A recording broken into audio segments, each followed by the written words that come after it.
नमस्कार। आज हम फिर से एक बार लाइव है और मुझे लगता है कि चुनाव चालू हुआ है तो मुझे हर रोज किसी न किसी बात को लेकर लोगों के समक्ष आना पड़ेगा, क्योंकि ये जो प्रशासन है वो अभी सुधरने वाला नहीं है। क्योंकि इनकी जो मंशा है वहाँ प्रदेश में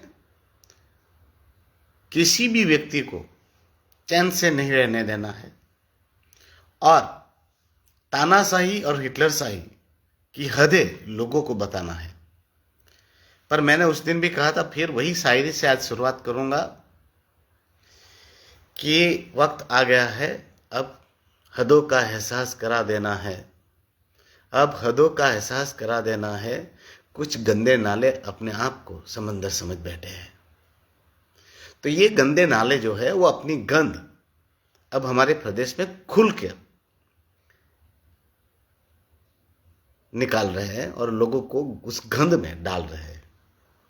और दुखद और दुर्भाग्यपूर्ण यह है कि हमारा जो पुलिस प्रशासन है, ये हमारा जो एडमिनिस्ट्रेटिव ऑफिसर्स है, जो प्रशासनिक अधिकारी है, जिन्होंने शपथ ली हुई है कि हम पूरी कर्तव्य और निष्ठा से लोगों की सेवा करेंगे, वह आज की स्थिति में दमन दीव और दादरा नगर हवेली में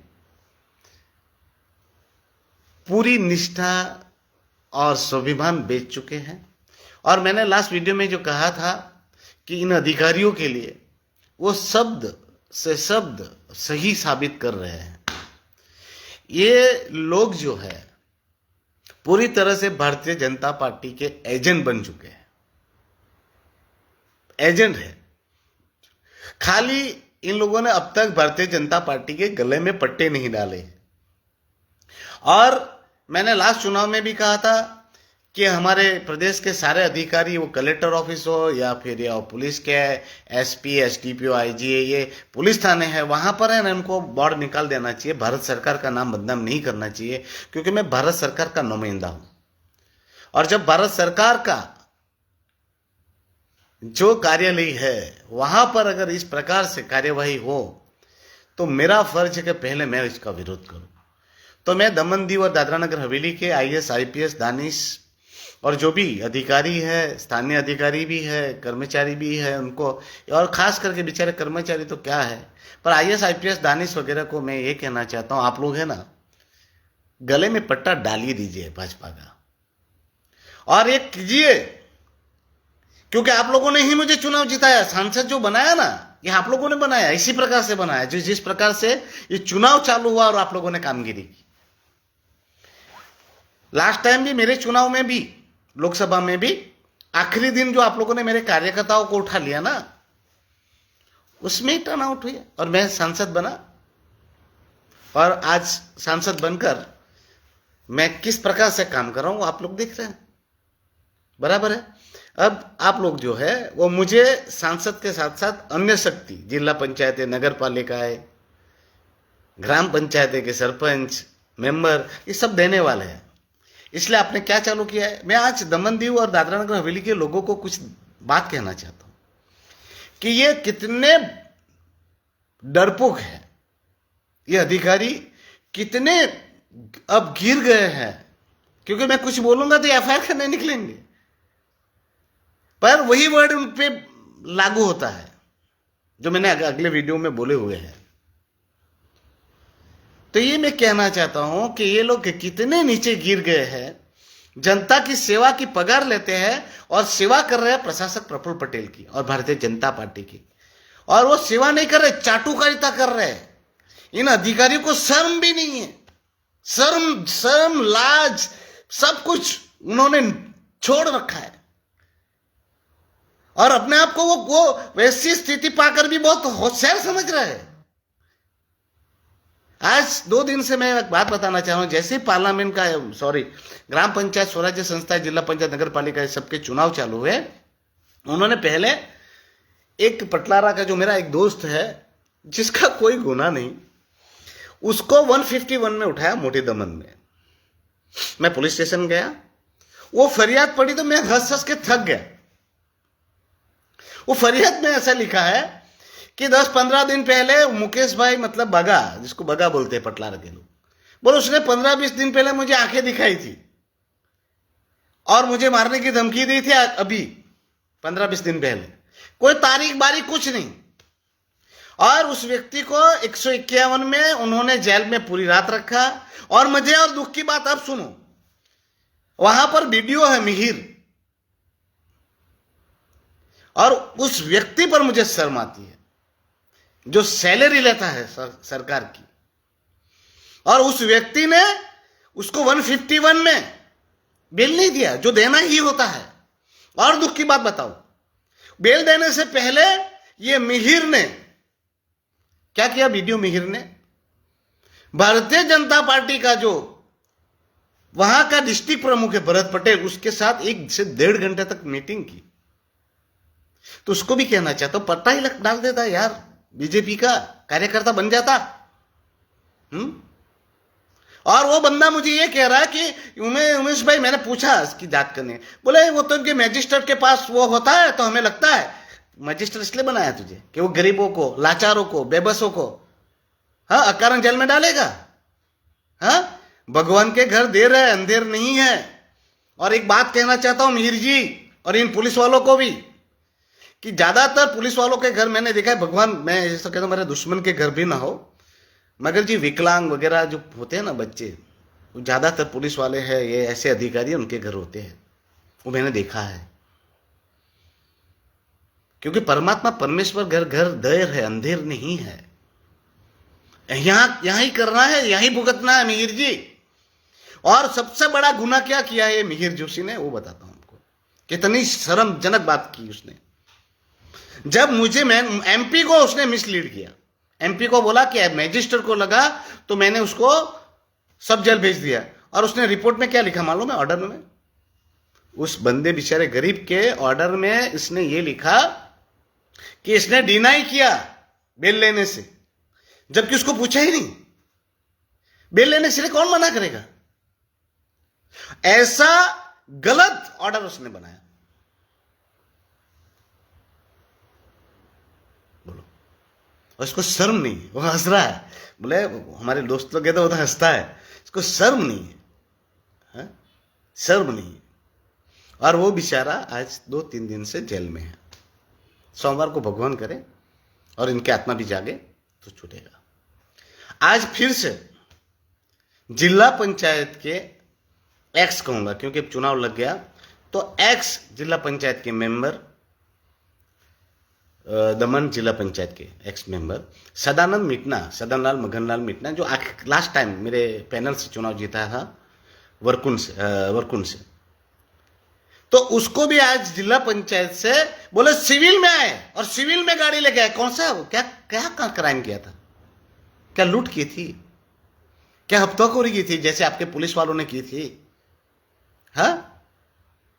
सदानंद मित्रा ने क्या किया था? जो आपके पुलिस वाले जो उनको उठा के ले आए थे, वैसे कुछ क्राइम किया था क्या? जो आप बोले आतंकवादी पकड़ने आए, वैसे सिविल गाड़ी में और सिविल ड्रेस में आके उसको उठा के ले गए। आपको शर्म नहीं है? आपके पुलिस ने जो वारदात की, हफ्ताखोरी की, डकैती की, मैं तो कहता हूं, उसके आपने उनको तुरंत अंदर भेज दिया। और उनके बेल करने के लिए मुझे जानकारी मिली कि सारे चौकटे लगाए जा रहे हैं, पेपरों में आ रहा है, उनको निकालने की कोशिश की जा रही है। वहां तो आप लोगों को सेटिंग मिल जाती है। इन गरीबों को पकड़ने के लिए आपको शर्म नहीं आती? शर्म करो। ये मुकेश बगा जी, जिसको हम बगा कहते हैं, उसका परिवार को देखो, सदानंद मिटना का घर देखो, दोनों का घर जाके देखो ना, वो कितने गरीब और लाचार और बेबस लोग हैं। आप भारतीय जनता पार्टी को चुनाव जिताने के लिए प्रशासक प्रफुल्ल पटेल की इस तरह नतमस्तक होकर चरण वंदना करेंगे? इससे अच्छा है आप अधिकारी प्रफुल्ल भाई पटेल के साथ बैठ के चुनाव ही नहीं करवाते। चुनाव कराने की जरूरत क्या है? ये नाटक करने की जरूरत क्या है? जब आपको चुनाव में किसी को लड़ने ही नहीं देना है तो आप नियुक्त कर दो। इस यहां से ये हमारा चाटुकार मेंबर रहेगा पंचायत का, ये महा चाटुकार महाचाटुकार हमारा जिला पंचायत का प्रमुख, सरपंच और नगर पालिका का प्रमुख बनेगा। चाटुकारों को सभ्य बनाओ, महाचाटुकारों को आप पंचायत, जिला पंचायत के सरपंच, जिला पंचायत के प्रमुख और जिला पंचायत के सरपंच और जिला पंचायत सरपंच, जिला पंचायत के प्रमुख और नगर पालिका के प्रमुख बना दो। चाटुकार, महाचाटुकार, ऐसे लोगों को आप नियुक्त कर दो। प्रशासक प्रफुल्ल पटेल को बोलो ना, अब क्यों डर रहा है? तुम्हारे पास तो बहुत विकास कार्य है, तुमने तो बहुत विकास कार्य किया है और तुम्हारे पास इतने होनहार कैंडिडेट है जिन्होंने पिछले 5 साल में क्या क्या काम कर दिया। हाँ, आपके पास तो पूरी संगठन शक्ति है, पुलिस प्रशासन है। और मैंने देखा अभी 5, 7, 10 दिन से कि आपके भारतीय जनता पार्टी के दुष्यंत पटेल और उनकी टीम गांव-गांव में, फलिया में तो हजारों की संख्या में आदमी इकट्ठा कर रही है। तो फिर ये गरीब और बेबस और लाचार लोगों पे केस करके क्या मतलब है? उनको जेल में डालकर क्या आप हासिल करोगे? प्रशासक प्रफुल्ल पटेल, मैंने पहले कहा था, ये वीडियो मेरा देखना, उसमें एक वर्ड मैंने यूज किया था, फट्टूस और डरपोक वगैरह, मैंने उसमें कहा था। मुझे नहीं मालूम है कि नहीं है, पर ऐसा कर्म करता है तब मुझे ऐसा लगता है कि ये वर्ड मैंने सही बोले होंगे। शर्म भी नहीं आती इन अधिकारियों को। छी, थूकता हूं मैं, ये दमन दीव और दादरा नगर हवेली की पुलिस और पुलिस के अधिकारियों पर थूकने का मन करता है। छी छी, शर्म करो। तुम्हारे भी बीवी बच्चे हैं, परिवार है, उसको भगवान से तो बचाओ। भगवान के घर देर है अंधेर नहीं है, उसकी लाठी में मार दिखती नहीं है। पर मैं ये कहना चाहता हूं प्रशासक प्रफुल्ल पटेल जी को, मर्द बनो, मर्द बनो और सामने लड़ो। एक कायरा हरकत बंद कर दो। एक कायरों की तरह क्या कर रहे हो? गरीबों को, लाचारों को, बेबसों को जेल में डालकर क्या हासिल करना चाहते हो? इससे अच्छा तो तुम एक काम करो, इससे तो अच्छा है कि तुम लोग एक काम करो कि चुनाव ही कैंसिल कर दो। सबको एक नोटिफिकेशन बाहर कर दो और ये नोटिफिकेशन में ऐसा बाहर कर दो कि भाई अभी जो है वो चुनाव भारतीय जनता पार्टी के सामने नहीं लड़ा जाएगा। बराबर है, चुनाव नहीं लड़ा जाएगा। जो ये चुनाव है वो सिर्फ और सिर्फ भारतीय जनता पार्टी लड़ेगी और ये सब नाटक बंद कर दो। बराबर है, आपका ही तो है सब कुछ। इलेक्शन कमीशन से लेकर आपके लोगों से बात कर लो, इलेक्शन कमीशन वगैरह से, आपके रिटर्निंग ऑफिसर, कलेक्टर, बस सबको बोलो। इनको एजेंडों को लगाकर, लोगों को, गरीबों को डरा कर, धमका कर ये सब करने से क्या मतलब है? क्या मतलब है? शर्म लाग करो, शर्म। इसलिए मैं कहना चाहता हूं, आप लोग है ना, दमन दीव की जनता को भी कहता हूं, डरो नहीं। महात्मा गांधी, सुभाष चंद्र बोस, सरदार वल्लभ भाई पटेल, भगत सिंह, सुखदेव, राजगुरु, उन लोगों ने तो दी ना कुर्बानी। आज वक्त हमारा है और हमें ऐसी कुर्बानी नहीं देनी है जैसी भगत सिंह, चंद्रशेखर आजाद, सुभाष चंद्र बोसों ने दी, वगैरह ने दी। हमें तो तैयारी रखनी है। जेल में से फॉर्म भरो, चुनाव लड़ो तो सही, चुनाव लड़ो, जेल से लड़ो। और मैं प्रशासक प्रफुल्ल पटेल को कहना चाहता हूं और ये IAS, IPS, IG वगैरह को बोलना चाहता हूं और हमारे खास करके हमारे जो PI, PSI हैं उनको कहना चाहता हूं, बेटा कितनों की वर्दी उतर जाएगी देख लेना। ये तुम लोग जो हरकतें कर रहे हो ना, 14 तारीख तक इंतजार करो। कितनी तारीख तक? सिर्फ 14 तारीख तक। और तुम लोगों की तो बारात है ना, वो सुप्रीम कोर्ट निकालेगा। और मैंने अगर वहां तुम लोगों को नहीं बुलाया और तुम्हारी वर्दियां नहीं उतारवाई तो मेरा नाम उमेश बदल देना। जितने नए PI, PSI लगे हैं ना, उनको बोलना चाहता हूँ, 3 महीना, सिर्फ 3 महीना दे दो मुझे। कितने के शरीर पे वर्दी रहेगी वो मैं कानून के रास्ते से आप लोगों को बताऊंगा। तुम लोगों ने जो जो किया है ना, वो सब सुन लो। तुम सुनो, मेरी बात सुन रहे होंगे वो नए जितने भी लगे थे आपके, उन PSI को कहना चाहता हूं, सिर्फ 3 महीना, 3 महीना वो कानून के माध्यम से। मैं कोई वो नहीं करने वाला।